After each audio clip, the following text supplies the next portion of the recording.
Heyo! Welcome to Team SNG deck profile. It's been a while since we've done one of these. So, this is a deck profile for Unchained Fusion, which is basically an Unchained deck that runs a Predaplant engine.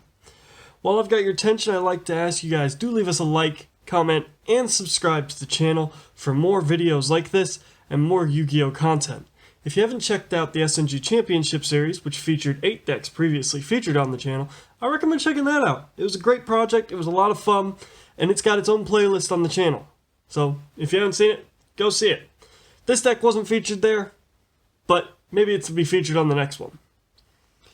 So the way this deck works is basically all about using your opponent's stuff to give yourself advantage. And so what you're doing is you're basically linking off your opponent's stuff, or you're fusing your opponent's stuff, and you're building big boss monsters, and it's not costing you a ton of your own stuff, it's mostly just taking things away from your opponent. So, let's start off with the monsters. First monster we run, one of the best play starters the deck has, in Unchained Twins Aruha. What he does is he pops a card on your side of the field to special summon himself. This can be really good because it can get your whole Unchained engine going, because you can pop your spells and traps to special summon an Unchained from the deck, and you special summon him. Then what you special summon will typically pop something else, or possibly pop him.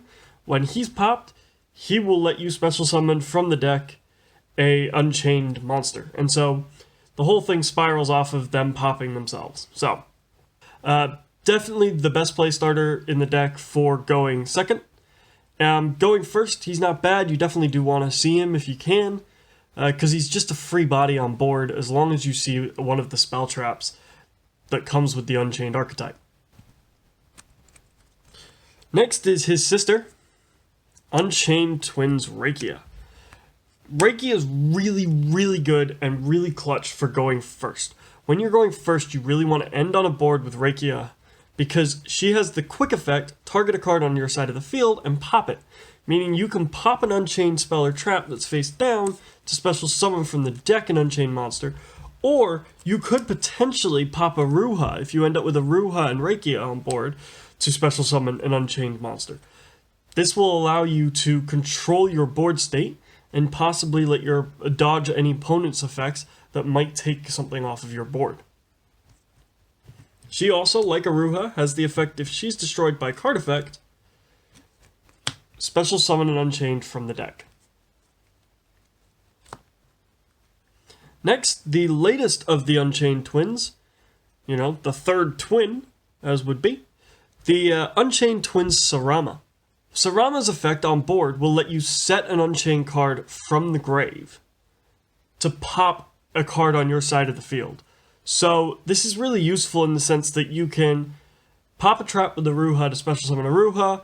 The trap will then special summon Unchained Twins Sarama from the deck. Then you use Sarama's effect, set the trap, pop the Aruha, special summon something else. So you get to utilize your traps rather than just send them to the grave, which is really nice. It is something the deck could definitely use, but I only run 2 of Sarama due to the very simple fact that A, you typically want to be summoning it off of one of the traps or off of Aruha or Rakia, and B, because it's not something you need in your opening hand. So that does it for the Unchained Twins. Let's talk about the Unchained Souls. Now the Unchained Souls are the big level 8s who can gain some power and sometimes give you advantage by taking stuff off of your opponent's board. The first Unchained Soul that we run is the original Unchained Soul of Disaster.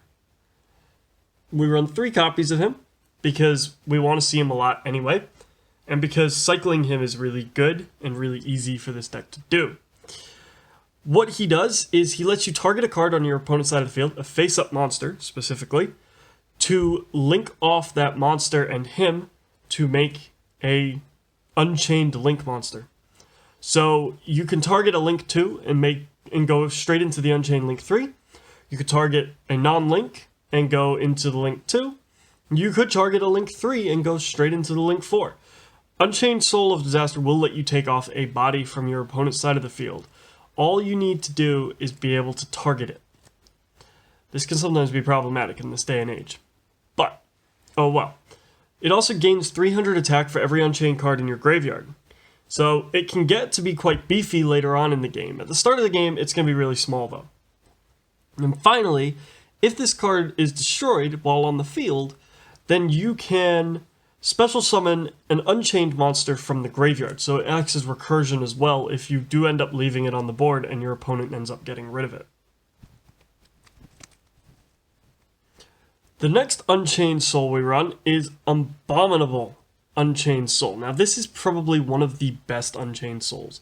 Well, this is the best Unchained Soul, let's be totally honest. Abominable Unchained Soul has the effect, if a card on your side of the field is destroyed, special summon it from your hand. That's already really good. When this card is special summoned, send a card from your hand to the graveyard to destroy a card on the field, and that can be yours or your opponent's cards. Meaning going first, what you can do is if you have Rakia and Aruha on board, you can pop Aruha with Rakia, special summon this, and then pop something on your opponent's side of the field. So this is sort of how the deck reacts to your opponent and what your opponent is doing when you're forced to go first. Typically, you want to go second.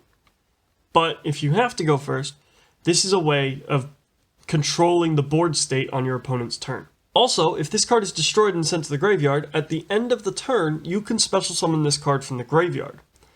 But you can only special summon Abominable Unchained Soul once per turn. So if you special summon it from your hand and pop it and send it to the grave, you can't special summon it from the grave that turn. So that's something you do need to be aware of. That does it for the Unchained engine. Next, let's talk about the Predaplant engine. Now, we do run a larger Predaplant engine than typical, and that's because we want to be able to get around the fact that stuff can't be targeted. And the Predaplant engine does allow us to remove stuff from our opponent's field without targeting it. First card that we run in the Predaplant engine is the obvious Orpheus Scorpio, or Orpheus Scorpio. Basically, when this is normal summoned, send a monster from hand to grave to special summon a Predaplant monster. The next is also quite typical, the Darlingtonia Cobra. Darlingtonia Cobra is the search for Super Poly card. Really useful card. Being able to search out your Super Poly just by special summoning it to the board is really good. Typically, though, this isn't the card I'm going into. Typically, off of Orpheus Scorpio, I tend to be going into Predaplant Chlamydia Sundew. Look, I'm just going to call it Chlamydia Sundew, and we're going to leave it at that. Alright? It can give you a sunburn, and it can burn when it pees. So, yeah. So, Predaplant Chlamydia Sundew, he is really useful because what he does is he lets you fusion summon using himself, and you don't need a spell. Now, if your opponent has Predaplant tokens on their side of the field, you can use monsters on your opponent's side of the field as material. Any of them that have a Predaplant token, Chlamydia Sundew can utilize. He also turns them all to dark, which is really good because you're typically going to go into either Starving Venom Fusion Dragon, or you're going to go into Predaplant Trifavertum, which we'll see when we get to the extra deck. So that does it for the monster lineup.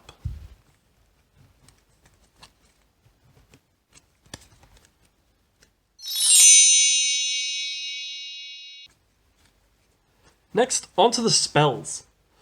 The first spell we run is 2 copies of Wailing of the Unchained. Wailing of the Unchained is a really interesting card. If this is active on the field when you link summon an Unchained monster, you get to pop a card on your opponent's side of the field. That's just generically good. You can do that. You can only do it once per turn, but that's not the end of the world, as you typically are only going to need to pop once per turn. If this card is face down and destroyed by card effect, you get to special summon an Unchained monster directly from the deck. So this is what I was talking about, where you use Aruha to pop your spell traps to special summon from the deck, and then you can use Sarama to reset your spell traps and pop Aruha later. And you'll see that in the test hands video, which will come out later this week. Next, the Rhoda of the deck, which used to be the very pricey card, but thanks to the 2020 Megatins, is quite cheap. 3 copies of Abomination's Prison. Now it is really important to note this is not an Unchained card, technically. This is a Abomination's Prison. Now what this does is it lets you search any Unchained card from the deck. That can be a spell trap or a monster, which is really useful because you can search out your spell traps if you have Aruha, or you can search out your Aruha if you don't have him. And you can keep the spell traps in your hand to use as pop fodder for Aruha. Again, if this card is destroyed while face down on the field, you get to special summon an Unchained monster directly from the deck. So, if you've not seen the trend is spell traps let you special summon from the deck. That does it for the Unchained spell traps.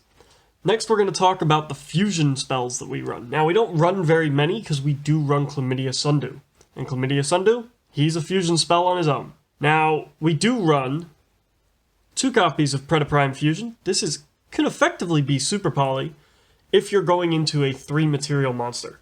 So, as long as you control a Predaplant monster on your side of the field, you can fusion summon using 2 materials on your side of the field and materials on your opponent's side of the field. So if you're going into anything that requires 3 or more materials, you could use stuff on your opponent's side of the field. Now, just to partner with this, we do run Super Poly. Super Poly is the typical go-to card for these sort of decks. Being able to fuse stuff off of your opponent's side of the field is just generically good. We have ways of searching it out in Darlingtonia Cobra, and we also do run Verte Anaconda in the extra deck, which we'll talk more about when we get there.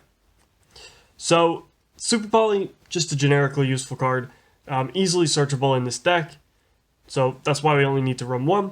Predaprime Fusion is a cost-free potential Super Poly depending on what the field looks like. The one thing that I do like is both of them are quick plays, meaning you can use them to disrupt stuff on your opponent's turn. Finally, we run 3 copies of Allure of Darkness. We run quite a few darks, what with the Unchained Twin Sarama, the Unchained Soul Monsters, and the 5 Predaplants. We run 3 Allures because it is a reasonable chance we will have a dark in our hand, and drawing extra cards is always good. So, Allure of Darkness, definite 3 of for this deck. What does it for the spells? To the traps. First, we're going to talk about the Unchained traps. The first trap is Abominable Chamber of the Unchained. This is a monster reborn for the Unchained archetype. You can special summon an Unchained monster from your hand or the graveyard with this card. So, that's useful.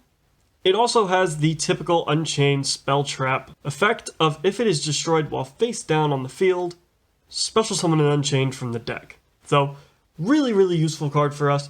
Being able to pop this on our opponent's turn is good with Rakia. Being able to pop this on our turn is good with Aruha. That's fine. Sarama can reset this for us so we can now utilize its special summon effect. And that's just a generically good thing. Abominable Chamber of the Unchained is such a good card in this deck for not only its special summon from the deck effect, but also its special summon from the hand or grave. Next, we run 3 copies of Escape of the Unchained. This card can help you trigger off Aruha and Rakia on your opponent's turn. You target an Unchained monster on your side of the field, destroy it, and then you target a card on your opponent's side of the field, destroy it. So it helps you control your opponent's board state while also letting you trigger your Unchained twins while they're on the board. Again, it has the effect that if it is destroyed while face down, special summon an Unchained from the deck. And that does it for the Unchained traps. Next, we're going to talk about the only Predaplant trap that we run. Predaplanting. You send a Predaplant monster from your deck to the grave to put Predaplant tokens on every card on the field. Now this can be really useful because one of the monsters we run can utilize cards on your opponent's side of the field as fusion material if they have a Predaplant token. And that's Chlamydia Sundew. The other thing is, one of the cards in our extra deck gains advantage if our opponent has monsters on their side of the field with Predaplant tokens. And finally, one of the cards we run in our extra deck gains attack points equal to the attack of every monster with a Predaplant token on it. So Predaplanting is really useful. There's one more thing Predaplanting does for us though. When it's in the grave, if we fusion summon, we get to target and destroy a card on the field, which will likely be something on our opponent's side of the field. However, if we're in a pinch, we could blow up a Unchained spell trap instead. That would then trigger off the Unchained engine. The final cards that we run in the main deck is 2 copies of Torrential Tribute. This is basically a board wipe on your opponent's side of the field. It's also likely not to be destroyed because once your opponent realizes popping your back row is dangerous, they're going to stop. So Torrential Tribute is a really good way for us to be able to control how much our opponent extends, but we also gain advantage off of a lot of our monsters being destroyed, such as any of our Unchained twins will get us something from the deck, and if we blow up the Abominable Unchained Soul, he comes back at the end of the turn. If we have a card in hand, we get to discard it and destroy something else on our opponent's side of the field. So these 2 cards are so useful due to the very simple fact they do allow us to control how far our opponent extends, and at the same time extend our own board state. And that does it for the main deck. On to the extra deck. So we're going to talk about the Unchained engine first. The first card that we run in our extra deck is the Link 2, Unchained Soul of Rage. This is a really good card for controlling our opponent's board state. Once our opponent special summons a monster, during their main phase we can use this monster and that monster as link material for a dark link monster. And that's really important that we say a dark link monster, because we can go into several different link monsters in our deck that we do have options of. The only problem is that this does require us to target something on our opponent's side of the field. Now, if this card is destroyed, we get to add an Unchained card from our graveyard back to our hand. So we don't really want this to be destroyed. We're typically going to leave this on the board going first because it does allow us to stop our opponents popping off. This is a really good way. The thing is, you can't use this card's target to link summon effect on your own turn, and so that's something you do need to be aware of. If you're going to try and link summon using your opponent's stuff on your turn, you need to do it with the Link 3 or with Soul of Disaster. Soul of Rage cannot target stuff and link it off on your turn. It can only do it on your opponent's main phase, and that's something I just want everyone to be aware of. Next, as alluded to already, 3 copies of the Link 3, Soul of Anguish. Now, Soul of Rage has the downside it needs to be a special summoned monster. Soul of Anguish just needs to be face up. The only downside here, it's not a quick effect, so you can only do it on your turn. Again, like Soul of Rage, when Soul of Anguish is destroyed, you get to add an Unchained card back from the graveyard. The final Unchained monster we run is 2 copies of the deck's big, bad beastie boss, Unchained Abomination. This is such a good boss card.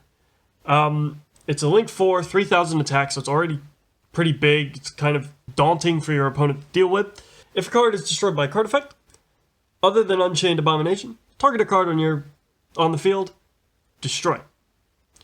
If a card is destroyed by battle, target a card on the field, destroy. At the end phase, target a card on the field, destroy it. So this, partnered with all the Unchained stuff, allows us to either trigger off more of the Unchained engine, or to start slowly dismantling our opponent's board by taking things off of it. This is such a fun card to use. Going into it can be a bit difficult, but if you manage to get here, either using your opponent's stuff, or using just your own, that's fine. This is such a good card to go into. That does it for the Unchained engine. We're going to talk about some other options we do have as link monsters that we can go into using Soul of Rage and Soul of Anguish.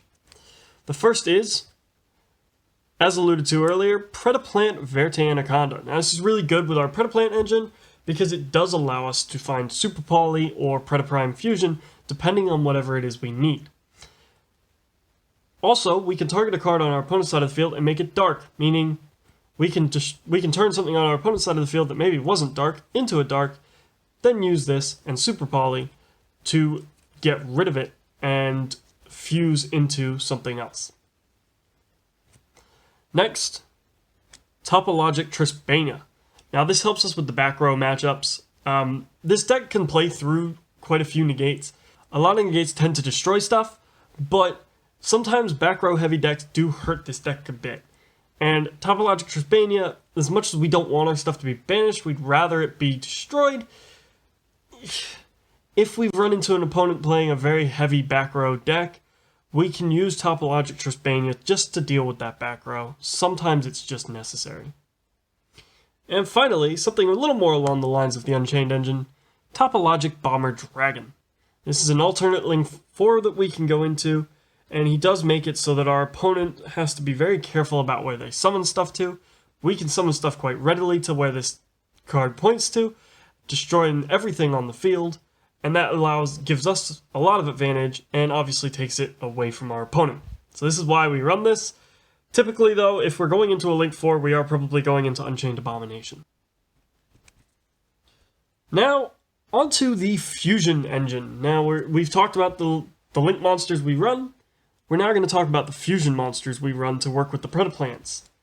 The first 2 fusion monsters we run are 2 copies of Starving Venom Fusion Dragon. This is the typical 2 dark monsters, makes this big bad boy. This big bad boy, if he's destroyed, destroys everything on the field. So it acts as a bit like a nuclear deterrent. And I really like having that as an option, because if our opponent is going to destroy something on our side of the field and we maybe don't like that, we can always just blow this up, blow up everything that we have, everything our opponent has, and as I say, a lot of our stuff gives us advantage when blown up. So I like running this guy for that very simple fact. Now, he's good. I'm not going to deny that he's good. But I really do prefer his big brother, Greedy Venom Fusion Dragon. Greedy Venom Fusion Dragon, very similar to Starving, except for he's a little bit bigger, with 3,300 attack rather than 28. He also has the effect that if he is destroyed, destroy all monsters on the field. If he destroys a monster, you can banish a level 8 monster from your graveyard to bring him back. And that's why I really like him, is he sort of protects himself because he requires a level 8 monster and a Predaplant monster to make. Now, that can sometimes be a bit daunting and a bit difficult. You know, obviously, you may not have that level 8, although typically, if you have Chlamydia Sundew and any of your souls in your hand, you can use normal summon your Chlamydia Sundew and use Chlamydia Sundew to produce this by sending the soul from your hand and the Chlamydia Sundew from field. So making this in this deck is not difficult at all. Also, if you have Predaplanting activated and you've put tokens on your opponent's side of the field, you can use Chlamydia Sundew and a level 8 on your opponent's side of the field to produce this as well. This is just such a lovely little option that this deck does have access to. Finally, the last monster we run in our extra deck, also, it's been heavily alluded to, Predaplant Trifavertum. Now this is the monster I was talking about, where if we have Predaplant tokens on the field, this recurs itself from the grave. Also, it gains attack equal to the original attack of all monsters with Predaplant tokens. So you can effectively put Predaplant tokens on your Abominable Unchained, on your Unchained Abomination, on any of your big monsters. This will gain power from them. It also gains power from every monster on your opponent's side of the field that has Predaplant tokens on it too. So that's really good. The other thing, and the other reason I run this, is because, as a quick effect, if your opponent special summons a monster from the extra deck, you can negate the summon and destroy that monster. It really does help you control your opponent's board state. That does it for the deck. So what I love about this deck is its ability to take bad things that most decks don't like, such as their cards being destroyed. and turn it into a real advantage. You know, with Aruha, Rakia, and Sarama letting you special summon from the deck or hand when they're destroyed is really useful. Their ability to special summon big beat sticks like the abominable Unchained Soul, which can then destroy stuff off of our opponent's side of the field, is also really cool. I also do really enjoy that every single card that we run that goes in our back row can act a little bit like Waking the Dragon. Anything our opponent destroys gives us advantage, and so our opponent is going to be wary about hitting that back row. The extra deck materials that the Unchained engine have access to, allowing us to control our opponent's board state, is really fun. The fact that our opponent has to think about whether they want to special summon because they're probably losing what it is they're going to special summon with Unchained Soul of Rage, or whether they want to relieve a monster face up on the field, which will get taken by Unchained Soul of Anguish, or do they want to trigger something and destroy something, triggering the Unchained Abomination's absolute torment of a rage. That's on our opponent, and we just let them burn themselves by picking whatever it is they want to do. There is the one big flaw. All the Unchained stuff likes to target. And there are cards out there that don't like to be targeted. Red Eyes Dragoon, for instance. Crusadia Mech Knight Avermax. They're out there. So for that, we do run the Predaplant engine just to try and force our opponents into sticky situations. And with Super Poly and lots of Super Poly targets, this deck really does put our opponent on their back foot. That being said, I'd like to thank you guys for watching. Leave us a like, comment, and subscribe to the channel if you like this. Also, check out the test hands video, which will be coming out later this week. Link to that will be down in the description below. And also, check out the team's Facebook page. Link to that's down below too. With that being said, I'll catch you guys at the next profile.